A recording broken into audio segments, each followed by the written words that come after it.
Hey, welcome back to Gun Stuff. Today we get a chance to take a look at the IWI Tavor X95.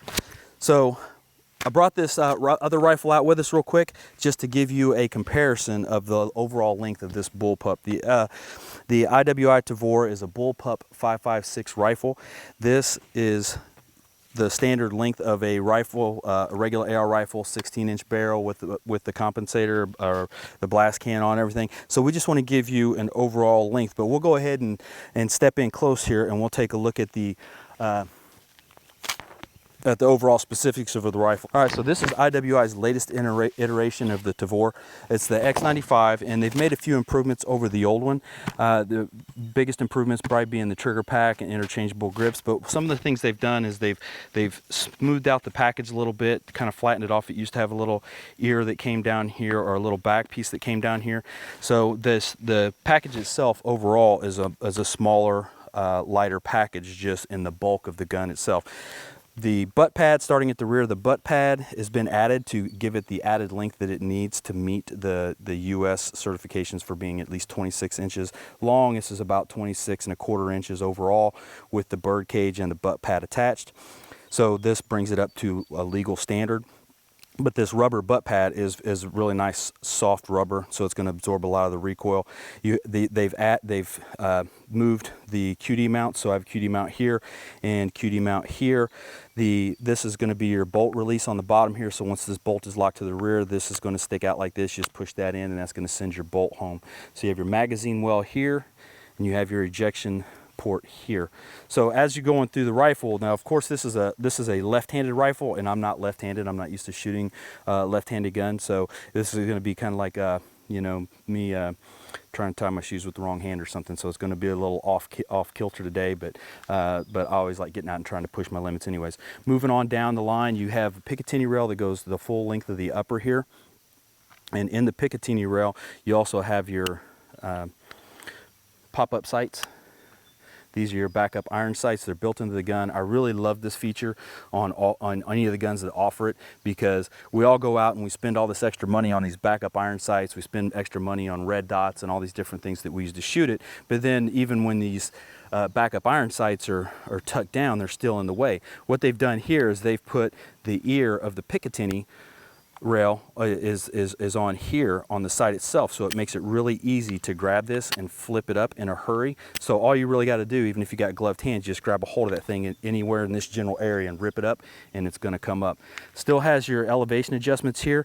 You don't have much in the way of windage adjustments, but you do have all of your elevation adjustments, and this is also going to be able to be seen through my red dot as it goes through there. So these are all great additions of the gun itself.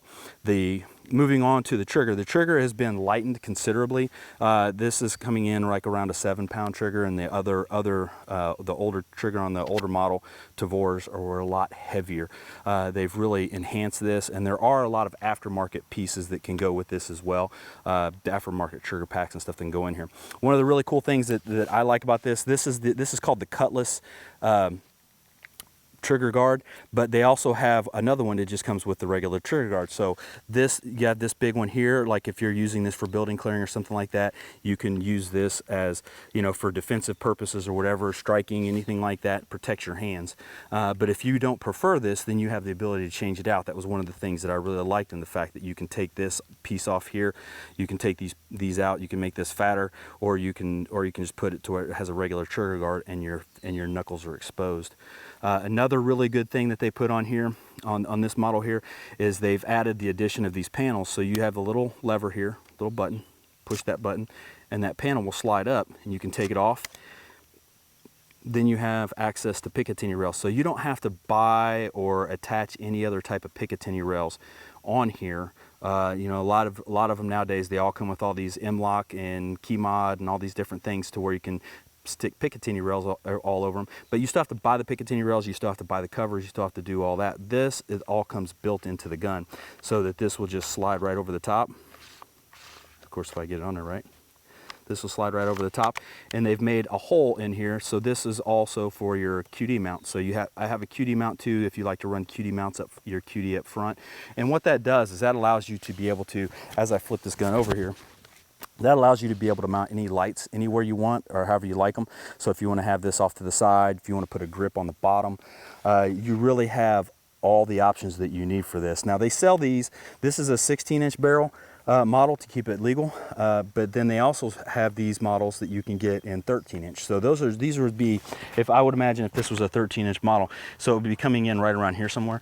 This would be an extremely compact package for CQB, room clearing, things like that. You see a lot of overseas special forces, of course IWI being over in Israel, you got Mossad and all them, they like these.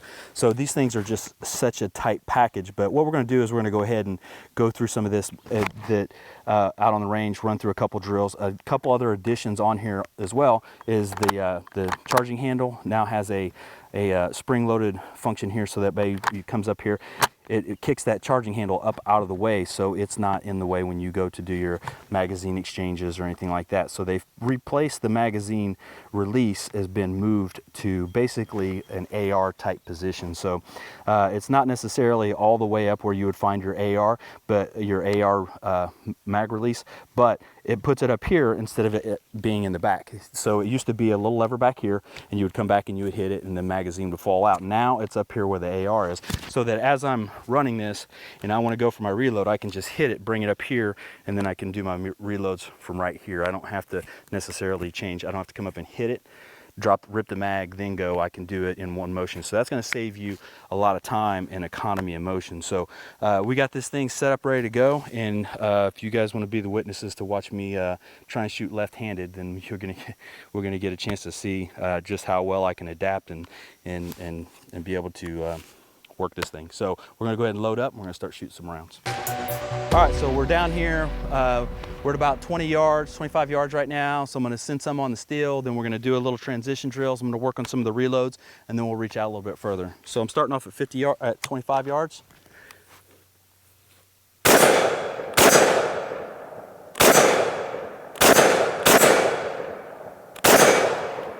All right. So again, not used to being a left-handed shooter, so just kind of stretching me a little bit, which is good. Safety's on the left side, so it doesn't have the ambidextrous, but I know that's an aftermarket thing that you can get. One of the cool things about that AWI has done with this is they offer a lot of upgrades that you can get, and all the upgrades are relatively reasonable in the fact that they're 20, 30, maybe $40 for an upgrade on some of these things. So if you want to add an ambidextrous piece, but then you also have the option to be able to order a kit where you can change this over from 5.56 to 300 blackout if you prefer to run a 300 blackout, go suppressed or something like that, which is what that round is optimized for. But they also offer a kit where you can turn this into a 9mm. So being able to run this thing as a 9mm, you know, say you have this kit set off to the side and whatever you feel like shooting that day, you just change the barrel out with the change the barrel, throw it in there, take the other one off, throw the barrel in there, change the magazine, and you're ready to roll with a whole nother caliber. So I'm going to go ahead and keep on shooting.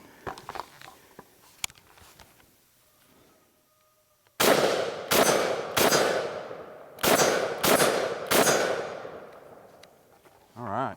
So right now I'm going to go ahead and do a couple reloads just to get the hang of it. Now this isn't going to be a very good representation of how well this gun can be run with me running this left-handed, but just to show you just the reloading processes and some of the ergonomics of the gun itself. One of the things I like about these bullpup Tavors is the fact that when you go for your reload, of course, if I was set up left-handed, as I go for my reload, I can bring this up, I can fire, I come right here. I don't have to leave the shoulder. I can come right up and hit it. I'm right there, and then I can come back down and I can go right back onto fire.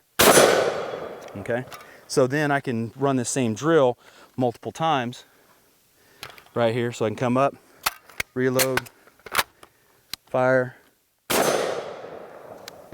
So when you're running your gun and you're trying to get faster, you're trying to get more accurate. One of the things that help you out a lot is economy of motion. So having everything right here, normally this would be where my AR is, my reloads would be way out here somewhere. So a lot of times people just roll them over. Sometimes people bring them in and tuck them in and get right up in here, depending on the style of your shooting or how you've been trained or what military unit you were with or police or whatever. It depends on how you were trained and how you do your reloads. But with this here, it's just each time comes out, you're coming right up to it. It's right here in your workspace. So for some of us that are a little nearsighted or whatever, you know, it might be a little bit blurry, but you can't miss this when it's right here in front of you. So then you're doing your reload, you can come up, but right here, it's still all in your peripheral vision. You can still be looking down range, still covering your threat, coming back up, slap it in, back on target. All right, so that's it's really really nice tight package. And one of the ones I like the most, I'm gonna go ahead and put this down here. So you got the we're running a couple different type of mags in here. And what I'm finding is that your steel lipped mags, your Lancers, and your sure feeds and your US GI mags are feeding and dropping free a lot easier than a lot of your others. So this is a 25. Let's see. This is a 20 round Lancer mag. So as you can see, what a tight package this makes, you know, as far as like just a go gun, truck gun, whatever. Now this is a little bit more expensive than you would want to spend on a truck gun because these are coming in right around $1,700. But as far as just a really super tight package that you're really going to be able to maneuver around with and be able to get around a lot of tight spaces, I don't think you can beat something like this other than just going a super shorty SBR. But then of course you lose, when you go shoot super shorty SBR like AR-15, you lose the accuracy at range because you're going with a shorter barrel. So you're going down to your 8-inch barrel, and even if you're running some of the other SIGs or something like that, you can get down into 5-inch barrels on those. So those are some of the issues that you run into with that. It's so sweaty out here. I'm gonna wipe my eyes off. But we're gonna go ahead and step back up here. We're gonna engage at 100. We're gonna run some VTAC boards, and we're just gonna keep on shooting. So look on safe. All right, so we're up here at the VTAC board. We got steel out at a bunch of different ranges here. I'm gonna be engaging the 50 and between the 50 and the 100. We already sighted this in. It only took a couple of rounds to sight it in. Got it hitting at 100. So we're gonna go ahead and run through here. And basically what I want to see is the maneuverability between these different obstacles. And that's the whole point of the VTAC board, is to put you in an awkward situation, to put you in an awkward position, and then also to get you to think about maneuvering your weapon around different obstacles, because any one of these could be a fender of a car or over a tire of a truck or the bed of a truck or something like that, over those big concrete flower pots or something. So, you know, all those different things that you can use for cover, and you're trying to shoot from around cover. So that's the whole point of these VTAC boards. All right, so we're gonna go ahead and run this gun on here and see what we get. All right, again, keeping in mind that this is left-handed gun and I'm shooting left-handed. All right, so I'm hot, gonna go, all right.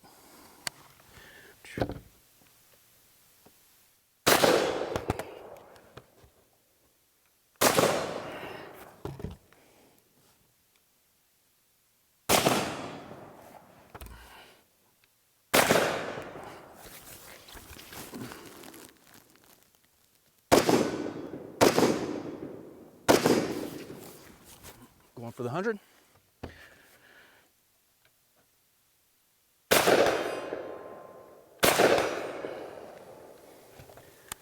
All right, so one of the things that I really like about this, and this is my first time running one of these on a VTAC board, is with the standard AR and the standard 30 round mag, I usually can't get that low.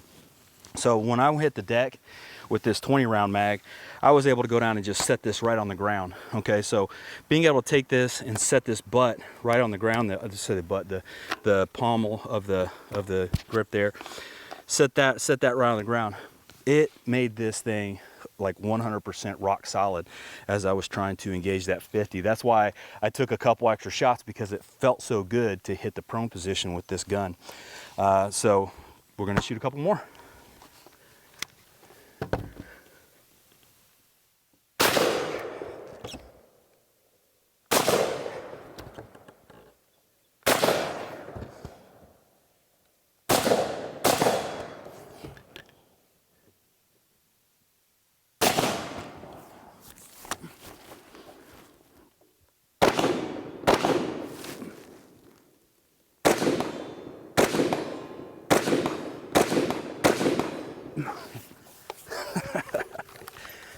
right, so keep wanting to switch over to go to my left hand, or switch over to my strong hand to do my mag reloads, but don't have to. And of course the magazine release is ambidextrous on here. Safety is not, but the magazine release is.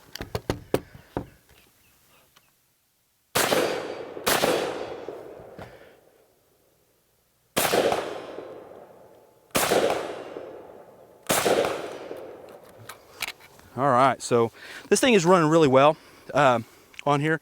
Now, if I go to the deck now, I'm gonna probably be sitting on the magazine a little bit, of course, because it's gonna be the lowest point. But I see it still being a really rock solid position. So let's go ahead and step over and we'll do a little tabletop real quick.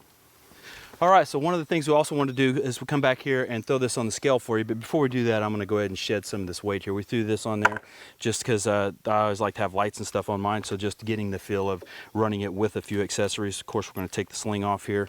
Adds weight to it as well.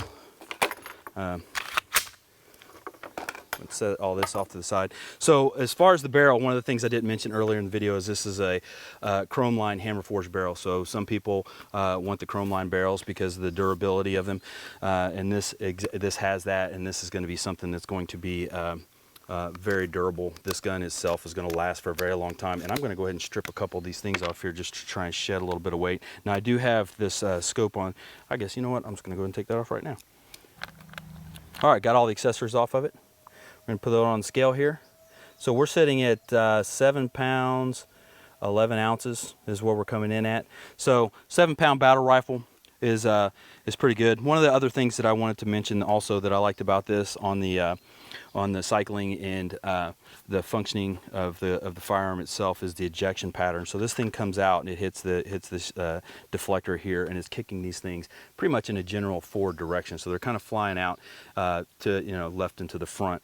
It's one of the things I really like as far as like ejection patterns and stuff like that, because what you're running into is when you get onto other ranges, you start training with other people, you're not dumping your brass all over everyone around you. So we're going to go down, we're going to fire a couple more rounds out of this thing, and this time what I'm going to do is I'm going to do it with the irons and get a feel for the irons.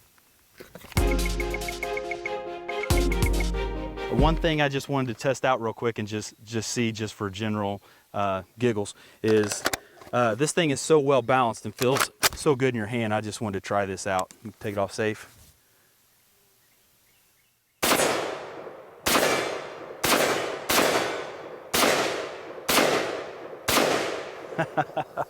So I'm just lighting it up at 50, but it just feels great. So I'm gonna go ahead and finish it off.